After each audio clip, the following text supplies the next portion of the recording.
Gloria sea el nombre del Señor. Pero bueno, gloria le damos a Dios, ¿verdad? Porque Él tiene el control de todas las cosas. Vamos a continuar con nuestro estudio en esta noche, hermanos. Le invito a que nos ubiquemos nuevamente en la carta a los Hebreos. La carta a los Hebreos. En esta noche vamos a estar estudiando el capítulo 7. Hermanos, déjeme decirle que este capítulo es uno de los capítulos teológicamente bien, ¿cómo se le pudiera llamar? El capítulo 7 de Hebreos, ¿verdad? Porque es tiene una, voy a utilizar aquí, tiene algunas cosas muy interesantes que quiero que veamos, ¿verdad?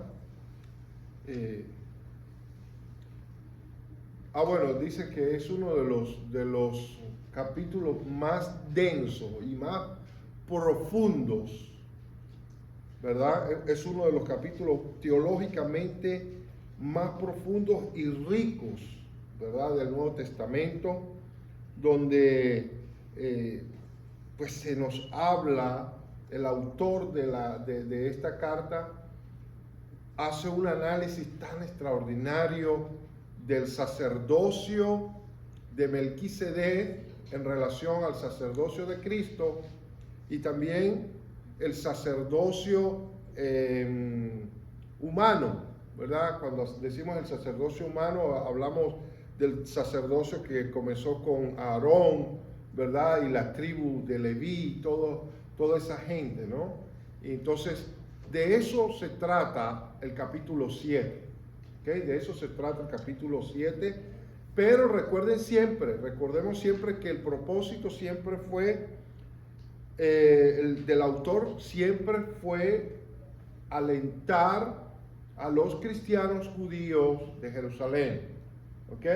Y por esa razón, el autor quiso hacer ese análisis, ¿verdad? Y presentarlo aquí en el capítulo 7 para demostrar que aún, ¿verdad? Jesús, pues, es superior a todo, ¿verdad? Jesús es superior a todo.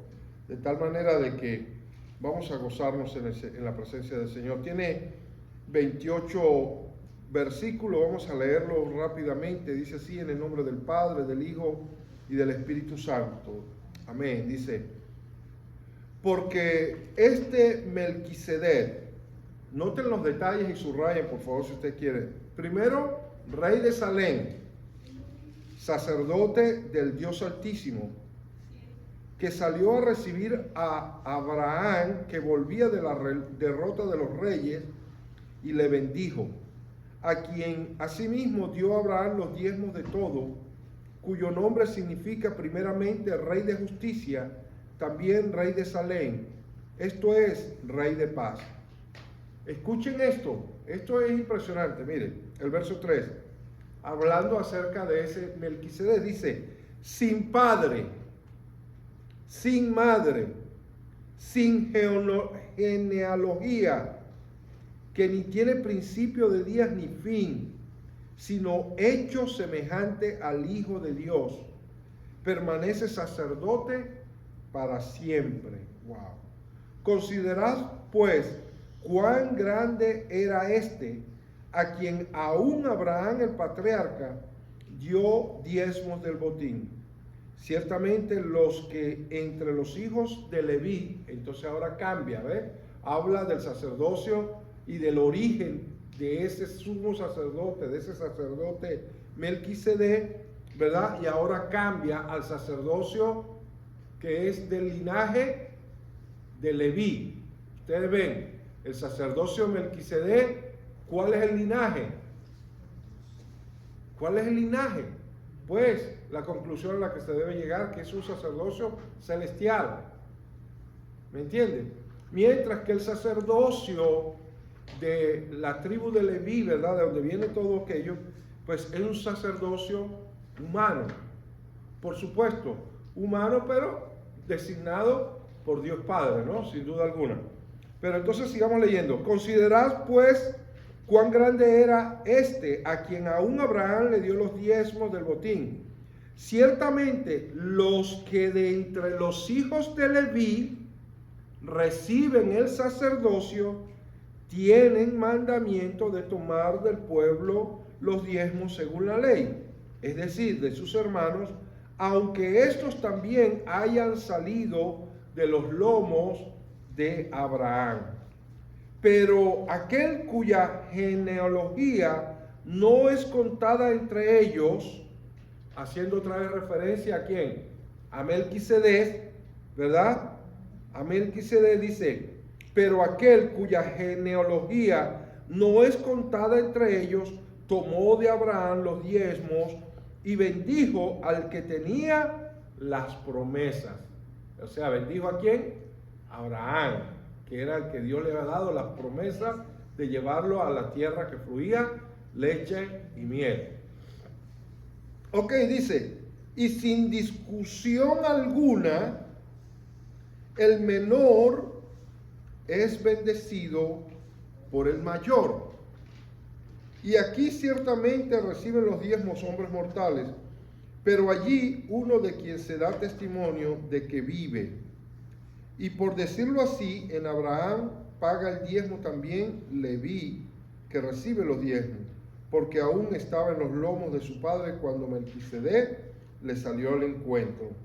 Jesús es como Melquisedec. Vean esto ahora. Si pues la perfección fuera por el sacerdocio levítico, voy a repetirlo, si pues la perfección fuera por el sacerdocio levítico, entre paréntesis, porque bajo él recibió el pueblo la ley, cierro paréntesis, pregunta, ¿qué necesidad habría aún de que se levantase otro sacerdote según el orden de Melquisedec y que no fuese llamado según el orden de Aarón?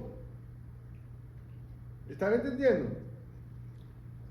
Los dos sacerdocios, el sacerdocio Melquisedec, que es un sacerdocio originado desde el cielo, por supuesto el sacerdocio de Leví, que también es originado del cielo, pero es más humano, terrenal, ¿verdad? Entonces, mire cómo dice, ¿qué necesidad habría aún de que se levantase otro sacerdote según el orden de Melquisedec y que no fuese llamado según el orden de Aarón? ¿Verdad? Recuerden que Aarón fue el primero, ¿no? El primer sacerdote. Ok, entonces luego dice, porque cambiando el sacerdocio, necesario es que haya también cambio de ley. ¡Wow! Eso está terrible. Cambio de ley. Porque cambiado el sacerdocio, necesario es que haya también cambio de ley. Y aquel de quien se dice esto es de otra tribu, de la cual nadie sirvió al altar. ¿De quién cree usted que está hablando ahí? De Jesucristo, precisamente. Y qué interesante, porque Jesucristo era ¿de qué tribu? Humanamente hablando, ¿de qué tribu era Jesús? De la tribu de Judá. Y la tribu de Judá no podía servir en el altar.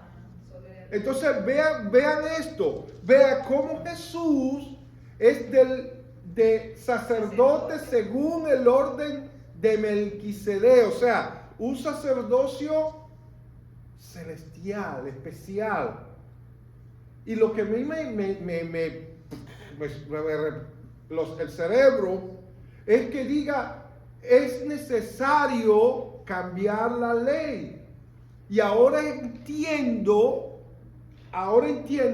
por qué es que Jesús dijo, ¿verdad? ¿Por qué es que Jesús vino a darnos un nuevo pacto?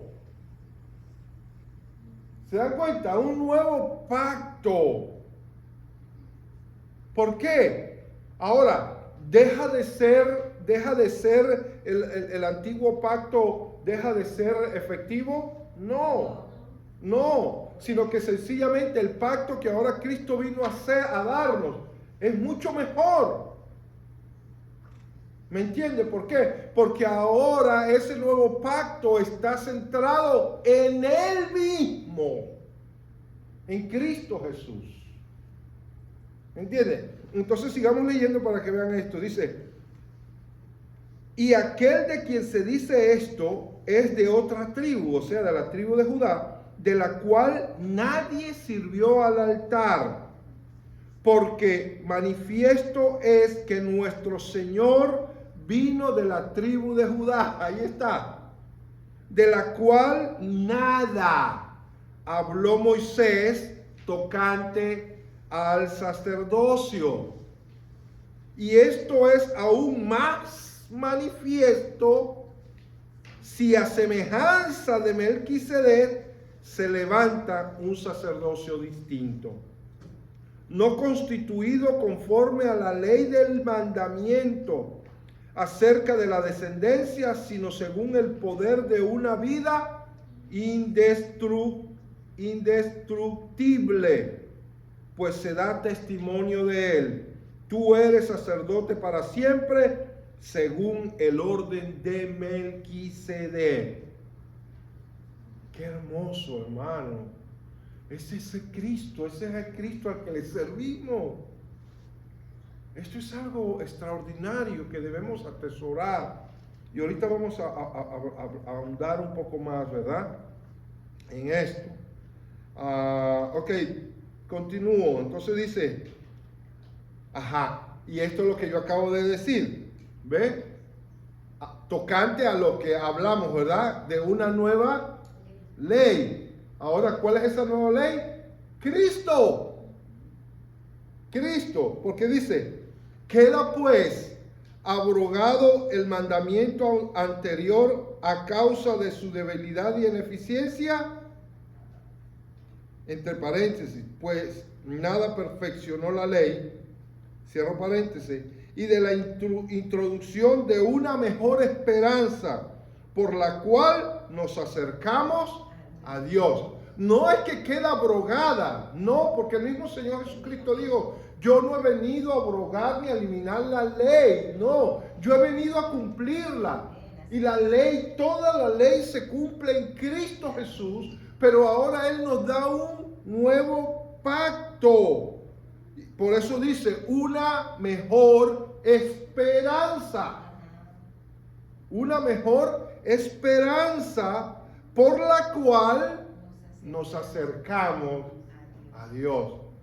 ¿Por medio de quién? De Cristo. Por medio de Cristo. El hombre no se puede acercar a Dios por sus propios medios. ¿Verdad que no? Todos nosotros nos acercamos a Dios Padre por medio de Jesucristo. Él mismo lo dijo, yo soy el camino y la verdad y la vida. Y nadie va al Padre si no es por mí. Eso lo dijo el Señor Jesucristo. Entonces, esa mejor esperanza es ese manifestado en Cristo Jesús, es ese nuevo pacto en el cual nosotros vivimos ahora en Cristo, el cual hace que nosotros nos acerquemos al Padre. ¿Me entienden, hermano? Entonces, sigamos leyendo para que vean. Dice, y esto no fue hecho sin juramento, porque los otros ciertamente sin juramento fueron hechos sacerdotes, pero este con el juramento del que le dijo, juró, y aquí se utiliza el Salmo 110, versículo 4, que dice, juró el Señor y no se arrepentirá, tú eres sacerdote para siempre, según el orden de Melquisedec. Esa profecía del Salmo 110, verso 4, aquí se está cumpliendo. Y el autor de la carta a los hebreos la utiliza para expresar que eso se cumplió en Jesucristo. Porque el que juró, ¿quién fue? Dios Padre. Dios Padre fue el que juró y dijo, ¿verdad? El mismo que le dijo cuando en Mateo capítulo 3, ¿verdad? Que dice que se abrió el cielo y se escuchó primero descendió del cielo el Espíritu Santo en forma de paloma y después se escuchó una voz que dijo, este es mi Hijo amado en el cual tengo complacencia. Ese mismo que dijo eso en el Nuevo Testamento también lo dijo en el Antiguo Testamento y aquí está el versículo. Dice, juró el Señor y no se arrepentirá. Tú eres sacerdote para siempre según el orden de Melquisedec. Por tanto, aquí está, Jesús es hecho fiador de un mejor pacto. ¿Lo ven? El versículo 22. Por tanto, Jesús es hecho fiador de un mejor pacto. ¿Usted sabe lo que es un fiador? ¿Cuántos saben lo que es un fiador? Un fiador es un consignor. ¿Right? Un consignor es una persona que firma juntamente contigo para recibir un préstamo, ¿verdad? O sea, tú sirves como un aval para que le hagan un préstamo a esa persona que está firmando con usted. Si la persona primaria no cubre el compromiso de ese préstamo, el que es el consignor o lo que se conoce como el fiador tiene que pagar esa deuda. ¿Right? Y mire qué interesante que aquí nos dice claramente que Cristo es el fiador, aleluya, de un mejor pacto. Él es el fiador de ese mejor pacto. ¿Para quién? Para cada uno de nosotros, hermanos amados. ¿Sabe por qué? Porque Él fue el que pagó, porque nosotros no podíamos pagar. ¿Se dan cuenta? Como nosotros no podíamos pagar, Él se hizo fiador y le dijo al Padre, yo firmo por ellos y muero en la cruz por ellos para darnos un mejor pacto, una mejor vida. ¿Me entienden, hermano? Entonces dice, y los otros sacerdotes llegaron a ser muchos, haciendo referencia, ¿verdad?, al sacerdocio levítico.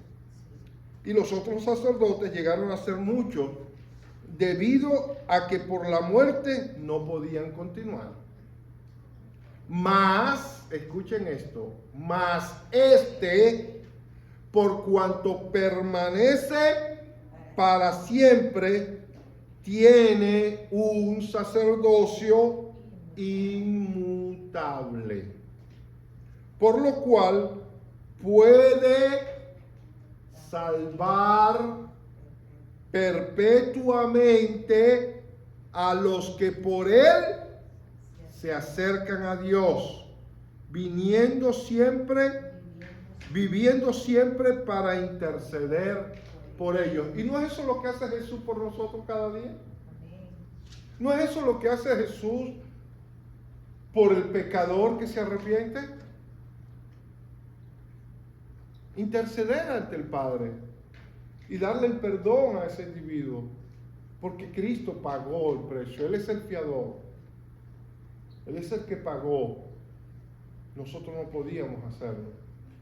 Amén, hermano. Entonces vemos aquí que Él dice, viviendo siempre para interceder por ellos, porque tal sumo sacerdote nos convenía, santo, inocente, sin mancha, apartado de los pecados y hecho más sublime que los cielos, que no tiene necesidad cada día, como aquellos sumos sacerdotes, de ofrecer primero sacrificio por sus propios pecados y luego por los del pueblo, porque esto lo hizo, escuchen esto, una vez y para siempre, ofreciéndose a sí mismo, porque la ley constituye sumos sacerdotes a débiles hombres,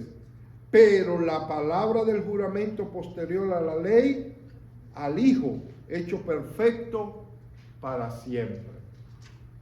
¿Ven? ¿Qué les parece, hermano, ese capítulo? Hermoso, ¿verdad? Lleno de teología, realmente. Lleno de una teología que hay que detenerse para poderla estudiar y digerir, hermano, porque esto es fuerte. Cuando digo fuerte, lo digo en el buen sentido de la palabra. O sea, esta es un plato muy suculento que hay que comérselo despacito, despacito, para saborearlo, para disfrutarlo, porque es tan asombroso como el autor de los Hebreos nos da esta explicación tan maravillosa acerca de quién es Jesucristo. Hermano, ¿no le parece a usted eso importante? Es sumamente importante para nosotros como seguidores de Cristo saber esto, hermano. Porque ¿sabe qué? Esto nos afirma. Y número uno, nos afirma. Y número dos, ¿sabe qué? Nos da identidad.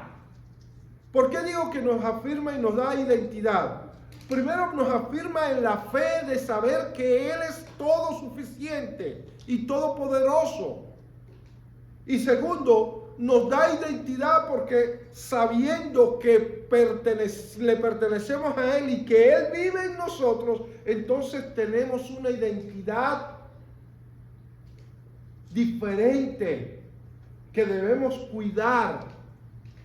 ¿Me entiende? Una identidad sobrenatural que debemos atesorar en nuestros corazones, hermano, con temor y temblor cada día de nuestras vidas. De tal manera, amados, que es tan asombroso. Imagínense, vamos a estudiar un poquito más, ¿ok?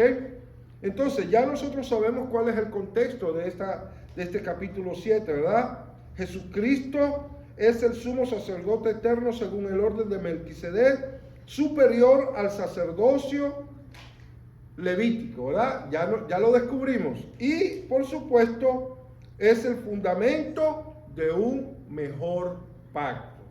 De un mejor pacto, porque no lo digo yo, lo dice aquí la Biblia, ¿verdad?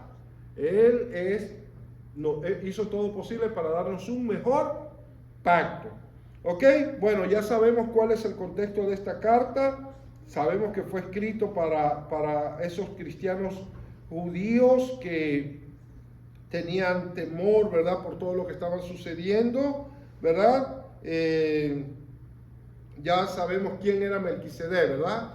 ¿Quién era Melquisedec? Bueno, Melquisedec era rey de Salem y sacerdote del Dios Altísimo. Eso lo dice el versículo del 1 al 3, ahí lo vemos, ¿verdad? Dice, rey de Salem. Rey de paz, dice ahí la Sí, palabra Salem. por eso, él era eso, ¿verdad? Rey de Salem, sacerdote del Dios Altísimo, que salió a recibir a Abraham, que volvió de la derrota de los reyes y le bendijo, a quien asimismo Abraham dio los diezmos de todo, cuyo nombre significa primeramente Rey de Justicia y también Rey de Salem, esto es, Rey de Paz, ¿verdad?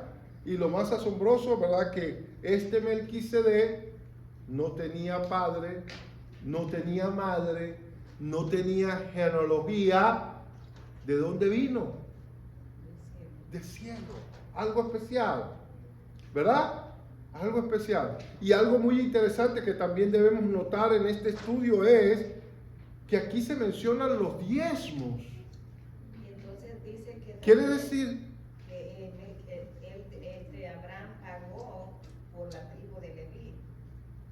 Exactamente. Entonces, hay algo interesante. Aquí se menciona el tema de los diezmos. Y a veces nosotros, ¿verdad? Estamos así ambivalentes muchas veces con ese tema, porque es bien, tú sabes. Pero qué interesante que aquí se utiliza el tema de los diezmos. Quiere decir que el tema de los diezmos no es solamente después de Moisés, cuando recibió la tabla de la ley y los mandamientos, sino quién le dijo a Abraham que le diera los diezmos a Melquisedec, por favor. Y aquí es donde está la importancia de ese tema que es tan frágil y tan difícil muchas veces de entender. Y es que el diezmo, hermanos amados, es, aunque significa el 10%, ¿verdad? Pero no es tanto el 10%, es ¿por qué lo doy? ¿Y cómo yo lo doy? ¿Quién le dijo a Moisés, a Abraham que tenía que dar el diezmo? Fue simplemente una expresión ¿de qué? Fue una expresión voluntaria, expresando gratitud y agradecimiento a Dios, que llevó a Abraham a hacer tal cosa, de llevarle esos diezmos a este personaje Melquisedec. Y esa debe ser la actitud cuando nosotros les demos a los diezmos, cuando nosotros le damos a Dios, ¿verdad? A veces es un tema bien controversial. Hay algunos que dicen que ya los diezmos no son para este tiempo, hay otros que dicen que sí. Yo no respeto las posiciones de cada uno, ¿verdad? De ellos, y yo simple y sencillamente digo, usted dele a Dios conforme a tu corazón. ¿Right? Usted le quiere dar el 10%, déle el 10%. Quiere darle el 20%, déle el 20%. Quiere darle más de eso, déselo, Señor, pero déselo con un corazón realmente genuino. No porque te lo estén machacando y diciendo, ¿verdad? Constantemente. Hay iglesias donde eso es un tiquiti todos los días con el tema de los diezmos, ¿sí o no? Y hasta hacen una cuestión que no quieren que nadie se escape de eso. Y los mandan a pasar y hacen fila para que la gente dé el diezmo, hermano. Yo creo que esa no es la forma. Para mí no es la forma. No sé, respeto si usted tiene otro pensamiento. Yo le doy al Señor de acuerdo a lo que hay en mi corazón. Lo que sí yo sé es que la promesa de Dios se cumple. ¿Cuál es la promesa de Dios? La abundancia y la prosperidad de Dios en la casa de quienes le dan a Dios por un corazón genuino. Eso sí lo tengo yo comprobado. Amén, hermano. Y ahí no falla, ahí no hay caída, ahí no hay falla. Amén. Ok, entonces, ya vimos, ¿verdad?, quién es Melquisedec, ¿verdad? Como figura, Melquisedec es representado como rey y sacerdote, ya lo dijimos, ¿verdad? Bueno, el argumento, bueno, ya hablamos de los diezmos de Melquisedec, cómo Melquisedec, Abraham le dio los diezmos a Melquisedec, también cómo Melquisedec bendijo a Abraham por haberle dado aquella ofrenda, ¿verdad? Aquellos diezmos. Y hay algo aquí más hermoso, siempre el principio, el que bendice es mayor que el bendecido. ¿Qué le parece eso? El que bendice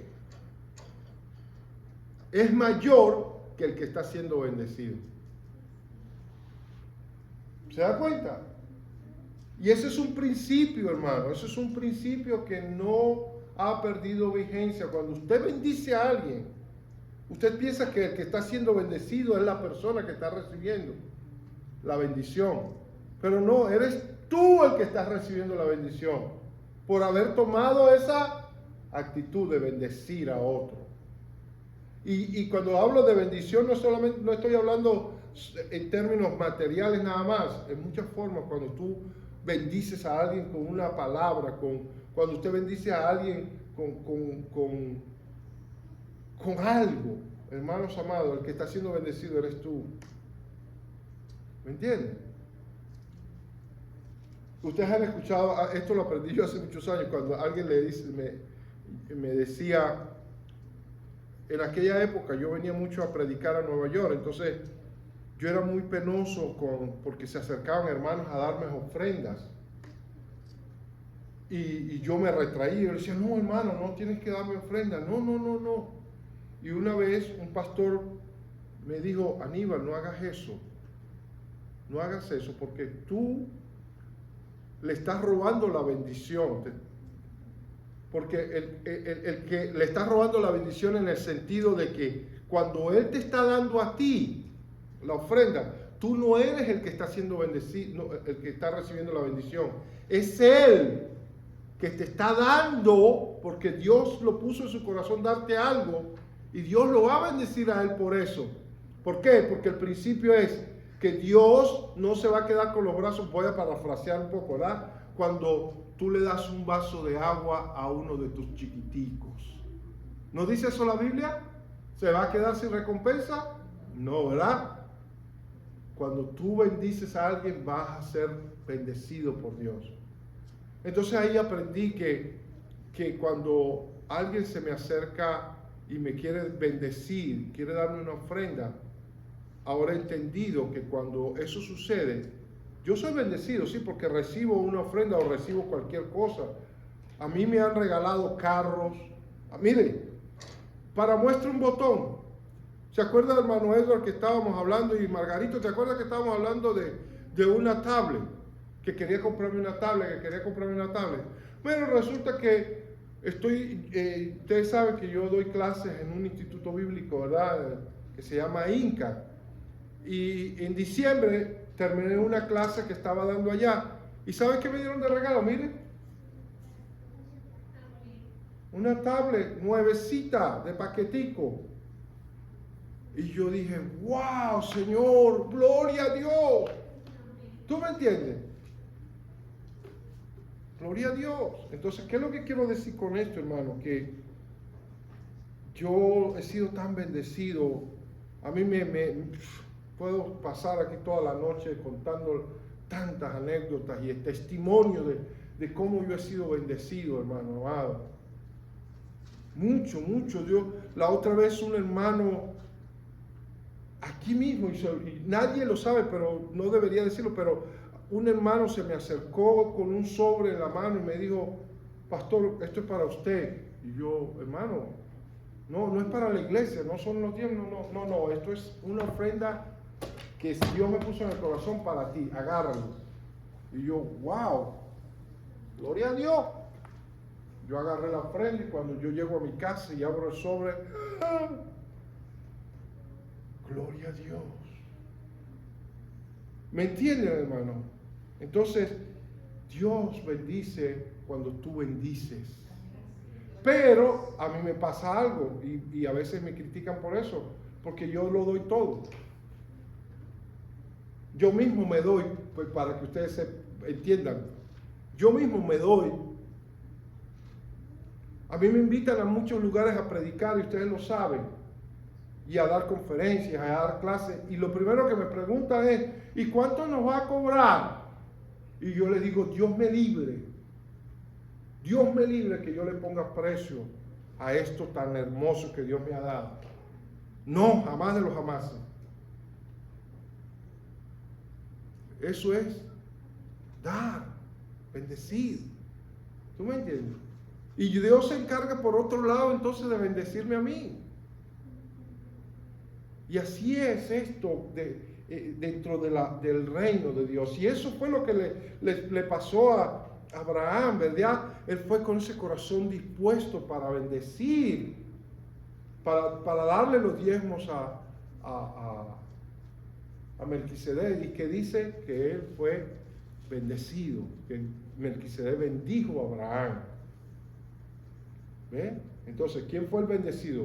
¿El que dio o el que recibió? El que dio. El que dio, el que da es el que siempre va a ser bendecido, hermano. No el que recibe, sino, por eso es que la Biblia dice que es mejor dar que recibir. Es mejor dar que recibir. ¿Me entiende? Nosotros somos sirvientes. El que quiera hacerse grande, y esto a mí oh my God, esto me alienta tanto mi corazón, hermano. Porque estudiando la Sagrada Escritura me encuentro que la palabra del Señor dice claramente que el que quiera hacerse grande en el reino de los cielos, hágase el más chiquitico, hermano. ¿Ah? ¿No fue eso lo que Jesús nos enseñó? Él se humilló hasta lo sumo. Se humilló hasta lo sumo. ¿Por qué? Por agradar al Padre. No teniendo pecado, se hizo pecado, cargando el pecado de la humanidad, para ser siempre obediente, y obediente hasta la muerte, y muerte de cruz, dice la Escritura. Entonces, ¿nosotros qué?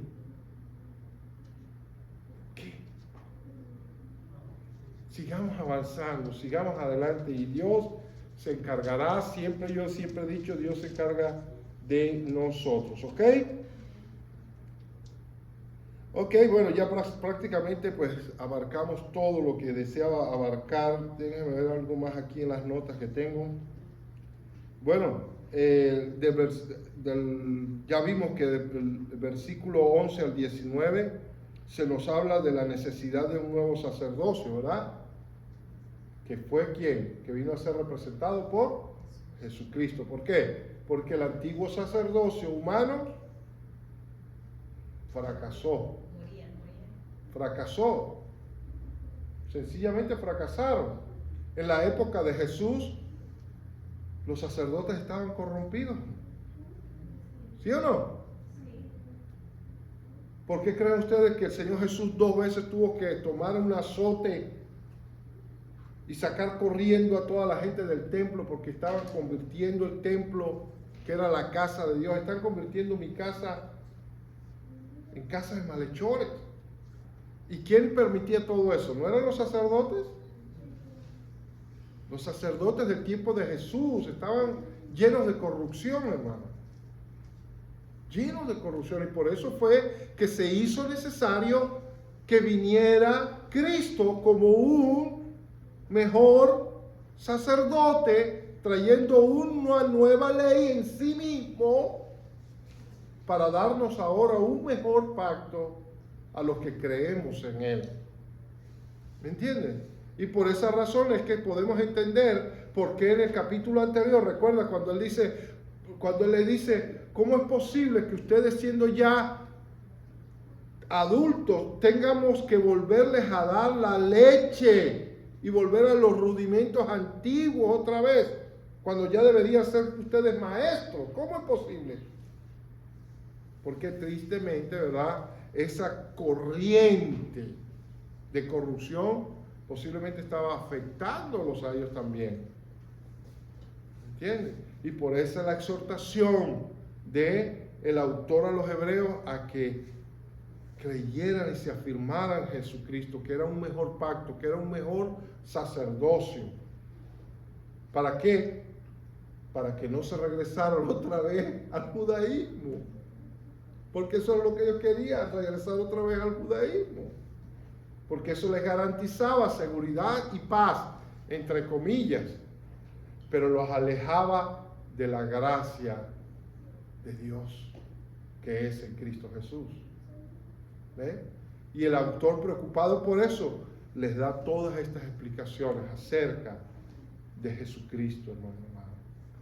Por eso es que se conoce esta epístola a los hebreos como la epístola más cristocéntrica de todas las cartas del Nuevo Testamento. Por cierto, voy a comenzar a dar un curso a los muchachos del Instituto Bíblico, que se llama Cristología. Algo que habla acerca de eso, de todo esto, acerca de Jesucristo. Bueno, hermanos, en líneas generales, pues ya prácticamente abarcamos todo. Déjame ver si tengo aquí alguna otra nota que podamos... el juramento divino del sacerdocio, versículo, eso lo mencionamos, ¿verdad? ¿Quién fue el que juró? El Dios Padre, ¿verdad? Dice el versículo 21, dice, y juró el Señor, no se arrepentirá, tú eres sacerdote para siempre, según el orden de Melquisedec. Salmo capítulo 110, versículo 4, ¿ok? Así que los sacerdotes del Antiguo Testamento eran establecidos sin juramento, eran simplemente seleccionados por ser parte de una tribu que Dios les había asignado, pero simplemente sin juramento, mientras que Cristo fue establecido como sacerdote bajo el juramento ¿de quién? De su Padre, ¿verdad? Bajo el juramento de su Padre, fue establecido como sacerdote. El resultado entonces es que Jesucristo es el fiador de un mejor pacto. Entonces la salvación descansa en la fidelidad de Dios, no en el esfuerzo humano. Para los que piensen que pueden alcanzar la salvación por el esfuerzo humano, están perdidos. La salvación solamente se sustenta y descansa en la fidelidad y el amor de Dios para con nosotros los hombres. Así de sencillo. Amén. Algo más, el sacerdocio de Cristo es un sacerdocio permanente y nos ofrece una salvación perfecta. Amén. Una salvación perfecta, del verso 23 al 25, ya lo leímos, por lo cual puede también salvar perpetuamente, ¿verdad? Ahí está. Entonces, hermanos, el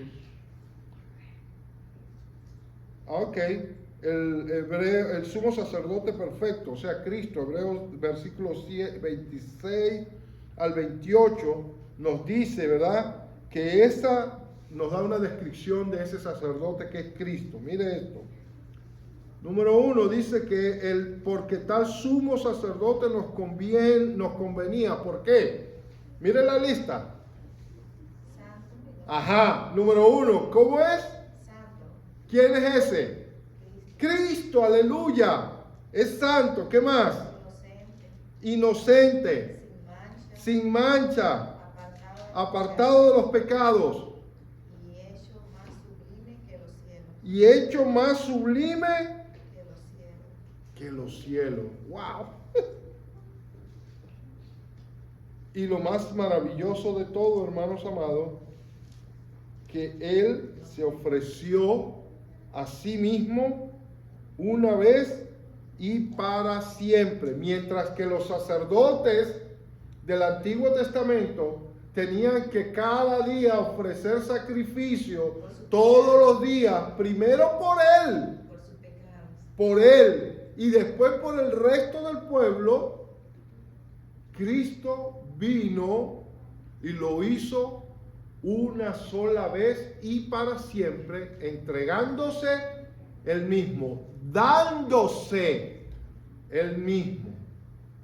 ¿Me entienden, hermano? Dándose Él mismo. Entonces, la conclusión que podemos llegar es que Hebreos 7 nos muestra que Jesús no es solo un mejor sacerdote, sino el último y definitivo. No hay vuelta atrás al sistema antiguo porque la perfección ya llegó en Cristo Jesús, Señor nuestro. Amén y amén. Amén, hermano. Le damos gracias al Señor por esa palabra que Dios nos ha dado en esta noche preciosa. Amén. Oremos a Dios. Soberano, eterno Dios, Padre de toda gracia y de toda bondad, de toda misericordia. Te damos infinitamente las gracias, Padre, por este hermoso estudio, Señor, que nos has permitido, Señor, tener en esta preciosa hora. Señor, muchísimas gracias. Te damos a ti toda la gloria, toda la honra y toda la alabanza. Mi Dios, gracias porque tú eres el que nos enseña, tú eres el que nos da iluminación, tú eres el que nos da el entendimiento para entender, comprender esta palabra maravillosa, Señor. Padre, en el nombre maravilloso de Jesús, te ruego por la vida de cada uno de mis hermanos aquí presentes. Señor, bendice a mi hermana Yasmín, a sus niñas, Señor, a Rebequita, a Sarita, Señor, a José y a su hija mayor. Bendícelos, oh Dios, al igual que su esposo José Margarito, que está con nosotros también. Bendice esta familia preciosa, Señor. Igualmente, oh Dios, bendice la vida de mi hermana Gloria, juntamente con cada uno de sus hijos, Señor. Gracias por tu fidelidad, tu amor y misericordia que has tenido cada día para con ella, Señor. Gracias porque ella se esfuerza, Señor, cada día para honrarte, Señor. Padre, gracias por mi hermana Gloria. Gracias, Señor, también por mi hermana Laura, Dios mío. Gracias porque tú le has sanado de todo quebranto, de toda dolencia, de todo malestar. Gracias por su esposo, Señor, por Régulo, por los muchachos, Danielito, Israel, Santiago, Señor. Gracias.